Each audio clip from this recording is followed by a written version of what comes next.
Assalamualaikum warahmatullahi wabarakatuh. Perkenalkan, kami dari kelompok G akan mempresentasikan tentang sistem documentation techniques atau disebut dengan teknik sistem dokumentasi. Nah, sebelum lanjut ke pemateri, izinkan kami memperkenalkan kelompok terlebih dahulu. Perkenalkan, nama saya Nafis Grasidi dengan NPM akhir 70. Kemudian ada rekan saya Anggraini Puspita Dewi dengan NPM terakhir 44. Kemudian ada Marcella Rosari dengan NPM akhir 56. Kemudian ada Putri Pemina Wijayanti dengan NPM akhir 058. Dan yang terakhir ada R.A. Serli Aneira dengan NPM akhir 077. Oke.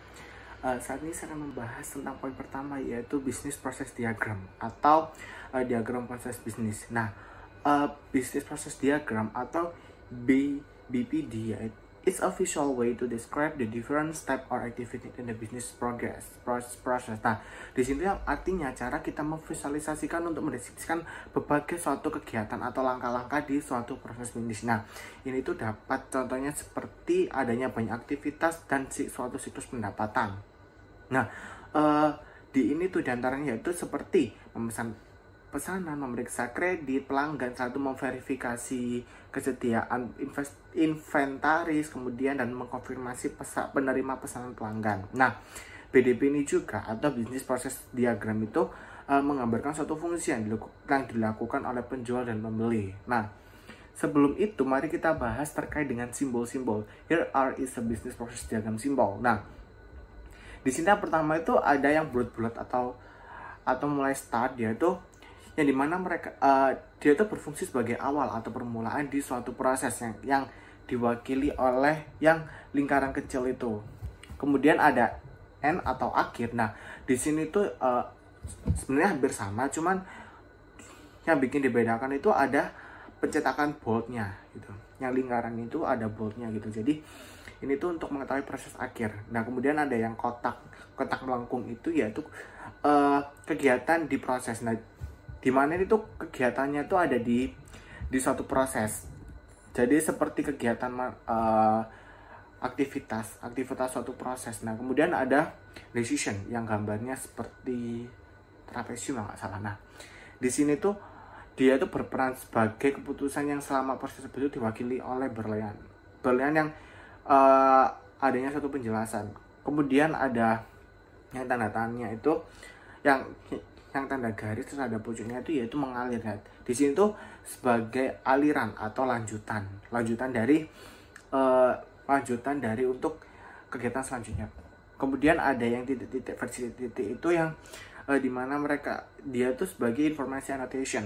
Nah, dimana menjelaskan proses bisnisnya dalam BDP itu jika diperlukan, mana putus ini itu yang diambil dari penjelasan hingga simbolnya mereka itu, yang dimana penjelasannya itu yang dicatat. Oke, selanjutnya pada gambar 31 itu ada perhatian membuat BDP ya. Nah, di sini tuh adanya pembacaan penjelasan prinsip tentang bagaimana solusi yang disiapkan. Nah, di sini tuh ada yang jelaskan the following is the payroll processing business process diagram at S in S. Nah, dimana ini tuh ada proses bisnis dalam sistem penggajiannya S dan S. Nah, di sini dapat disimpulkan yang pertama adalah di bagian new employee atau pada karyawan baru. Nah, di sini tuh perlunya untuk melengkapi data dalam suatu proses penggajian. Satu yang kedua ada bagian human research atau pada bagian sumber daya manusia, di mana mereka itu akan menyelesaikan karyawannya berubah untuk membentuk suatu sistem penggajian. Kemudian selanjutnya ada payroll atau penggajian. Nah, di sini tuh payrollnya dia tuh yang pertama akan menerima suatu kartu karyawan, kemudian akan mempersiapkan karyawan dalam penggajian, kemudian akan menyetujui dan mendatangani atas gaji tersebut yang akan di ACC, sekaligus memperkirakan pemotongan pajak untuk file penggajian. Jadi pastikan dalam penggajian itu ada pemotongan pajak atau BPJS ataupun lainnya di sistem suatu perusahaan. Kemudian terakhir ada account payable atau hutang. Nah, hutang ini tuh seperti yang jelasan sebelumnya itu tentang pajak atau BPJS. Ininya yang berpatokan dengan pemotongan antar individu seperti itu. Di sini saya menjelaskan tentang flowchart. Flowchart adalah teknik analisis bergambar yang digunakan untuk menggambarkan beberapa aspek sistem informasi dengan cara yang jelas, ringkas, dan logis. Flowchart sendiri mencatat bagaimana proses bisnis dilakukan dan bagaimana dokumen flowchart sendiri mengalir di dalam organisasi. Diagram ini juga digunakan untuk menganalisis bagaimana cara meningkatkan proses bisnis dan aliran dokumen.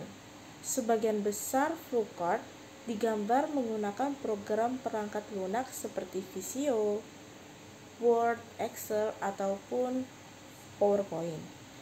Flowchart menggunakan seperangkat simbol standar untuk menggambarkan secara bergambar prosedur pemrosesan transaksi yang digunakan perusahaan dan aliran data melalui suatu sistem. Simbol-simbol flowchart sendiri dibagi menjadi 4 kategori. Seperti yang ditunjukkan pada gambar 3.3 slide selanjutnya. Yang pertama ada simbol input atau output, menunjukkan input ke atau output dari suatu sistem. Yang kedua, simbol pemrosesan menunjukkan pemrosesan data baik secara elektronik maupun manual. Yang ketiga, ada simbol penyimpanan menunjukkan tempat penyimpanan data. Yang keempat, simbol aliran dan lain-lain menunjukkan aliran data di mana flowchart dimulai atau berakhir, di mana keputusan dibuat dan bagaimana menambahkan catatan penjelasan pada flowchart. Untuk pedoman umumnya, menyiapkan flowchart yang baik disajikan pada fokus 3.2 di slide selanjutnya.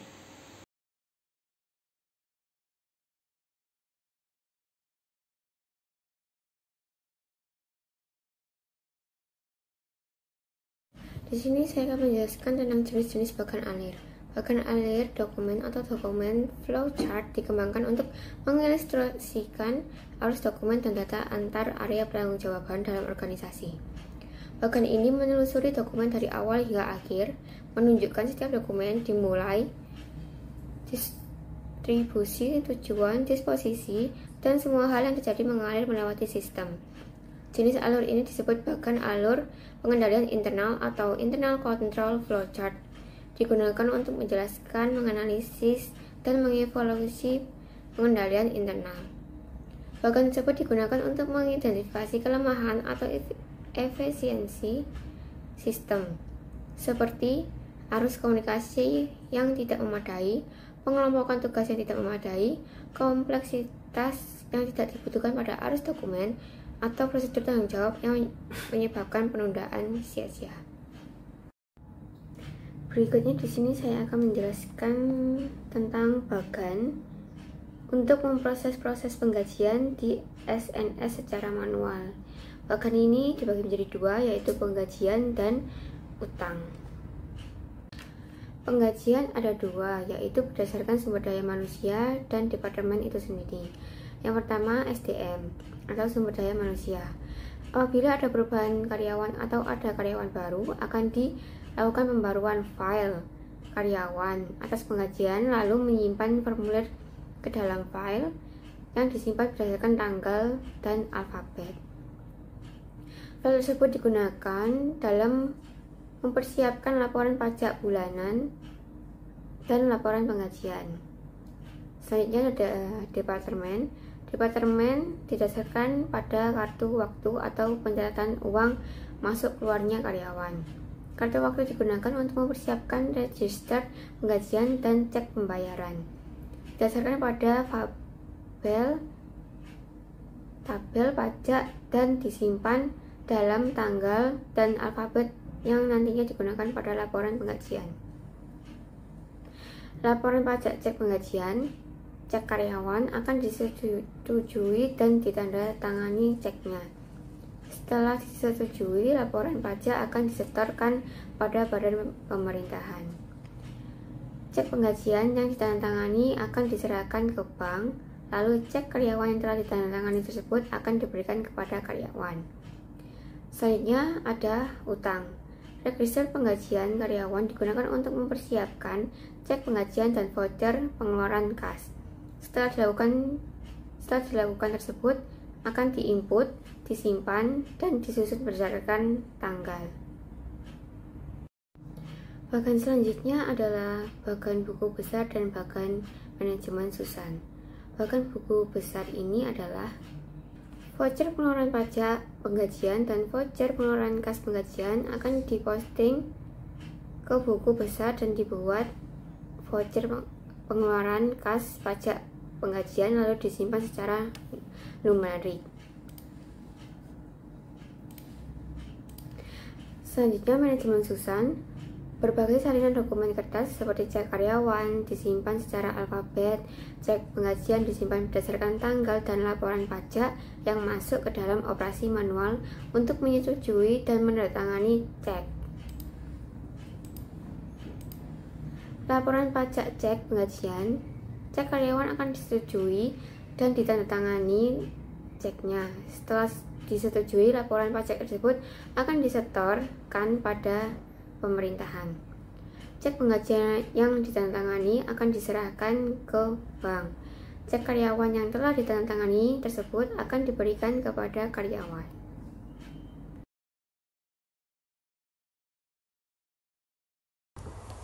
Nah, materi berikutnya ada data flow diagrams atau disebut juga diagram aliran data. Diagram aliran data ini secara grafis menggambarkan aliran data dalam organisasi. Nah, ini menggunakan 4 simbol. Pertama yang ditunjukkan untuk mewakili 4 elemen dasar, yaitu sumber dan data tujuan data, aliran data, proses transformasi, dan penyimpanan data. Ada persegi, namanya yaitu sumber dan tujuan data. Nah, penjelasannya, orang dan organisasi yang mengirim data ke dan menerima data dari sistem diwakili oleh kotak persegi.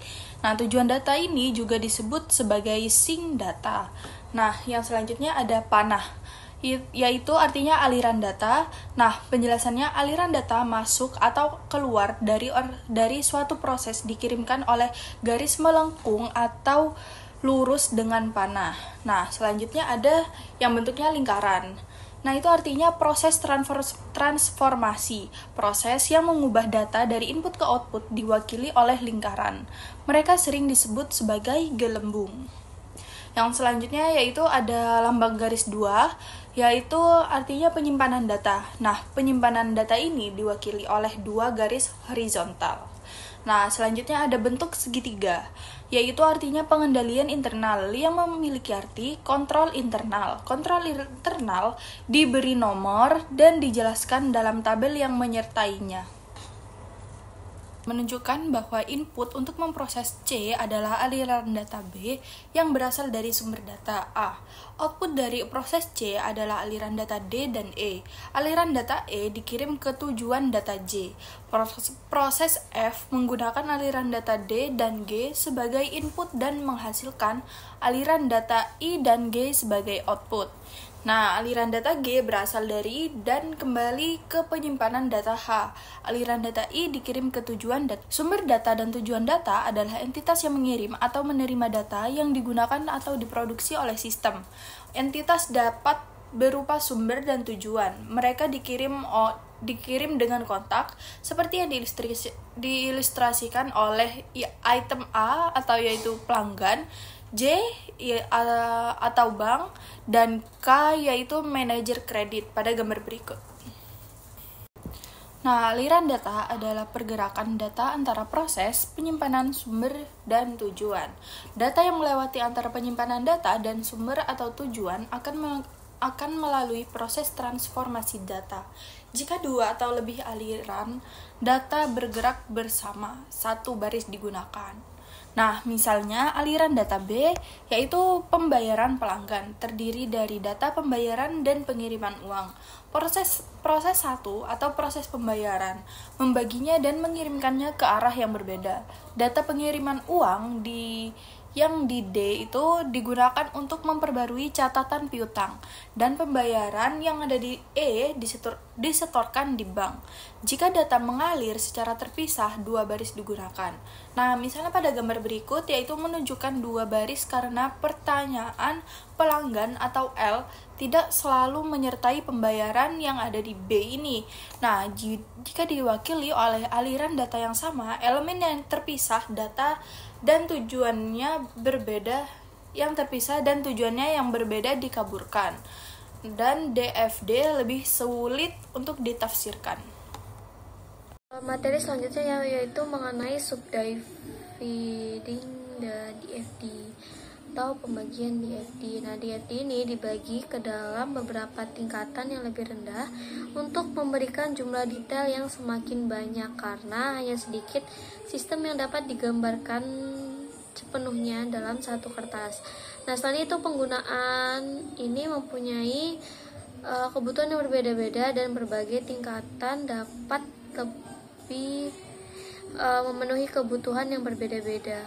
Nah, DFD tingkat tertinggi ini disebut dengan diagram konteks karena memberikan gambaran tingkat ringkasan suatu sistem kepada pembaca. Ini menggambarkan sistem pemrosesan data dan entitas yang menjadi sumber dan tujuan input dan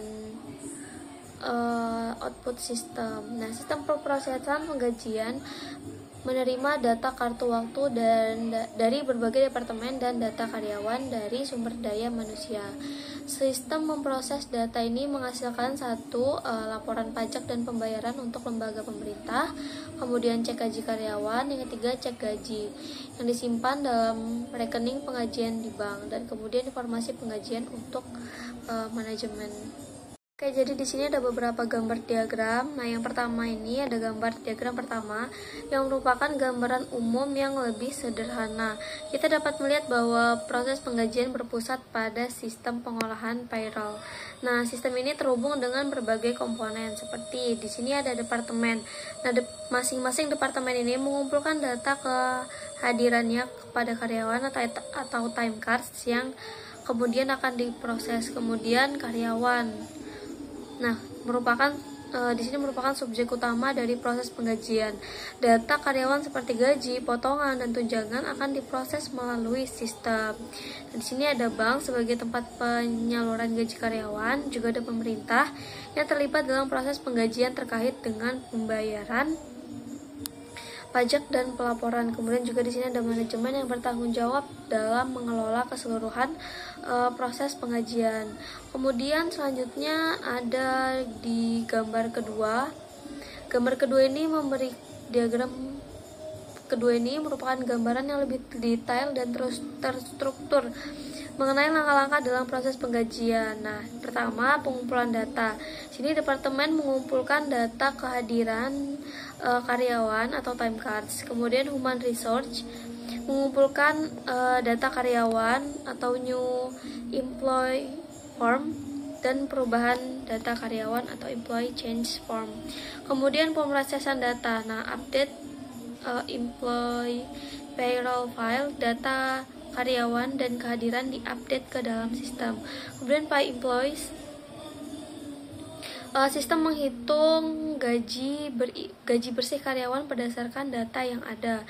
Kemudian payroll cash, disbursement voucher, dibuat voucher pembayaran gaji. Kemudian pembayaran. Nah, pembayaran ini dapat bisa lewat bank, di mana gaji karyawan akan ditransfer ke rekening masing-masing. Kemudian pelaporan dan pajak, yaitu kemudian prepare reports, yaitu menyiapkan laporan pengajian. Kemudian PayTax, melakukan pembayaran pajak yang terkait dengan pengajian. Kemudian ada update general ledger, yaitu memperbarui buku besar perusahaan. Kemudian tax report and payment, menyiapkan laporan pajak dan melakukan pembayaran. Secara garis besar, proses pengajian ini melibatkan pengumpulan data karyawan dan kehadiran, kemudian pemrosesan data untuk menghitung gaji, kemudian pembayaran gaji kepada karyawannya, dan pelaporan dan pembayaran pajak yang terkait. Kemudian ada diagram ketiga yang ini menggambarkan secara sederhana bagian dari proses penggajian, khususnya yang berkaitan dengan penghitungan dan pembayaran gaji. Nah, di sini ada time cards. Ini adalah data awal yang dikumpulkan yang biasanya berupa catatan kehadiran karyawan. Data ini digunakan untuk menghitung total jam kerja dan menjadi dasar penghitungan gaji. Kemudian proses payroll. Pada tab ini data dari time cards dan informasi lainnya seperti gaji pokok, tunjangan, dan potongan. Potongan seperti pajak ataupun BPJS diproses menggunakan sistem penggajian. Hasil dari proses ini adalah perhitungan gaji bersih yang akan diterima oleh setiap karyawan. Kemudian masuk ke employee atau payroll file, di mana hasil penghitungan gaji ini akan disimpan ke sebuah file khusus yang berisi rincian gaji karyawan. Selanjutnya itu payroll register, yaitu catatan atau register yang mencatat semua transaksi terkait penggajian termasuk jumlah gaji yang akan dibayarkan kepada karyawan. Kemudian ada prepare cash disbursement. Setelah gaji dihitung dan dicatat, langkah selanjutnya adalah mempersiapkan pembayaran. Kemudian payroll cash disbursement voucher, di mana dokumen ini berfungsi sebagai bukti bahwa pembayaran gaji telah dilakukan. Kemudian ada payroll check. Jika pembayaran dilakukan dalam bentuk cek, maka cek gaji akan dibuat dan diberikan kepada karyawan. Setelah itu ada banks, di mana cek gaji akan dicairkan oleh karyawan di bank. Kemudian ada sekian dari kelompok kami. Mohon maaf apabila salah kata. Wassalamualaikum warahmatullahi wabarakatuh. Sekian dari kelompok kami. Mohon maaf apabila